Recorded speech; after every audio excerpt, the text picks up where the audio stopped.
Welcome to Quantum, where we simplify the world of quantum mechanics. Today, we're diving deep into some core ideas of quantum computation, starting with the Bloch sphere, qubits as the foundation of quantum mechanics, the spin and Stern-Gerlach experiment, and how quantum gates, like the quantum knot and C-knot gates, transform these states. Stick around to see how superposition and entanglement make quantum computing truly revolutionary. Let's kick things off with the qubit. Think of a classical bit. It's simple, it's binary, it's either a 0 or a 1. But a qubit, it's not bound by this binary limitation.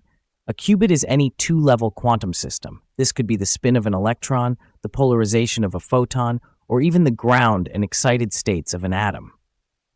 In the world of quantum mechanics, a qubit exists in a state that's a combination or superposition of both 0 and 1, as shown in equation 4.1. But what does that mean? Imagine a spinning coin. It's not just heads or tails, it's in between. Superposition allows the qubit to represent probabilities for 0 and 1 simultaneously. To visualize this superposition, we use the Bloch sphere, a beautiful representation of all possible states a qubit can be in. Picture a globe. The North Pole represents the quantum state given by the Dirac-Ket 0, and the South Pole is the quantum state given by the Dirac-Ket 1. But a qubit doesn't just live at the poles, it can occupy any point on the surface of this sphere. This corresponds to a superposition of 0 and 1, which is given explicitly by equation 4.2. The two basic states 0 and 1 constitute the computational basis of the qubit. The position on this sphere is determined by two angles, theta and phi, which describe how much the qubit leans towards 0 or 1.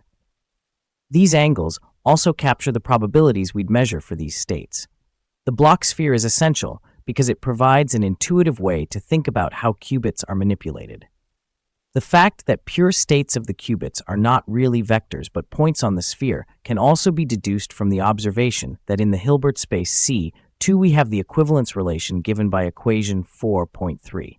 In other words, physical states are actually rays, or complex lines, passing through the origin in C2, i.e., they are equivalence classes of non-zero vectors in C2, and thus the space of pure states of a qubit is given by the projective space CP1, which is precisely the sphere as shown in equation 4.4.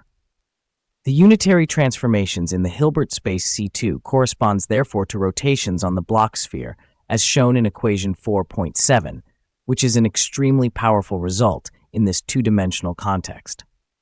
One great example of a two-level quantum system is the spin of an electron. The Stern-Gerlach experiment demonstrated this beautifully.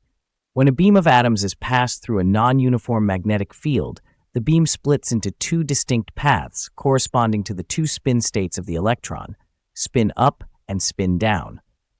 This is a direct observation of a qubit-like system in nature. Superposition isn't just a quirky quantum phenomenon, it's the heart of quantum computation. For a single qubit, superposition means it can encode probabilities for both 0 and 1, making it far more powerful than a classical bit for certain tasks. But things get really exciting with multiple qubits. Here, we encounter quantum entanglement. When two qubits become entangled, their states are no longer independent. Measuring one instantly gives us information about the other, no matter how far apart they are. This interconnectedness is what powers the incredible parallelism of quantum computers. Now let's talk about quantum gates. These gates are like the logic gates of classical computing, but instead of flipping bits, they transform qubits. Quantum gates are unitary transformations, which means they preserve the probabilities of the qubit's state. For example, the quantum NOT gate flips the state of a qubit. If a qubit is in the state 0, the NOT gate turns it into 1, and vice versa. But unlike classical NOT, this gate also works on superpositions, flipping the probabilities as well. Then there's the Hadamard gate. This one is special. It puts a qubit into an equal superposition of 0 and 1. Think of it as a coin toss, but one that prepares the qubit perfectly balanced between its two states. As we will see, the Hadamard gate will be used in conjunction with the quantum C-knot gate to create quantum entanglement. The NOT and Hadamard gates are examples of one-qubit quantum gates.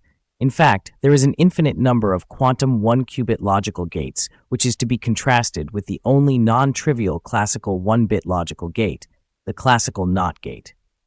Indeed, an arbitrary 2 times 2 unitary matrix U will represent an arbitrary quantum one-qubit logical gate, which can be decomposed in terms of rotation matrices as in equation 4.14. Now let's take things up a notch with the C0 or controlled NOT gate. This gate operates on 2 qubits, a control and a target. In fact, this gate is the primary example of a 2-qubit quantum gate. This gate acts as follows. It flips the target qubit state, but only if the control qubit is in the state 1. This makes the C0 gate a cornerstone of quantum entanglement. Furthermore, the set formed from the quantum C0 gate together with single-bit quantum gates defines universal quantum computation, i.e., any other quantum gate can be built out of the elements of this set. The C0 gate builds on the classical XOR operation.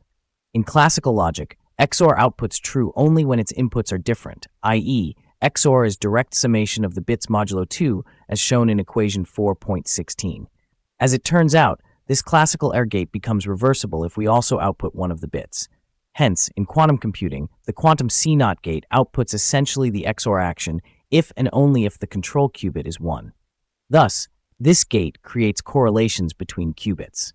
It is also clear now how the quantum C0 gate generalizes the classical XOR gate.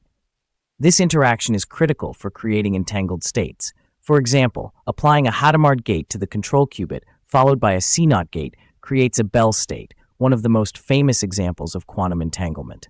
The quantum C0 gate is by construction a unitary matrix given explicitly by equation 4.19. So, why do we care about all this? Because quantum gates, superposition, and entanglement are the building blocks of quantum algorithms. They enable us to solve problems classical computers struggle with, like factoring large numbers or simulating complex molecules. And it all starts with understanding the basics, the qubit, the Bloch sphere, and these quantum gates. And that wraps up our deep dive into qubits, the Bloch sphere, and quantum gates. These concepts are just the tip of the iceberg when it comes to quantum computation, but they're foundational for everything that comes next. Did you find this explanation helpful? Let me know in the comments, and don't forget to like, subscribe, and hit the bell icon to keep learning about the quantum world. Until next time, stay curious, and I'll see you in the quantum realm.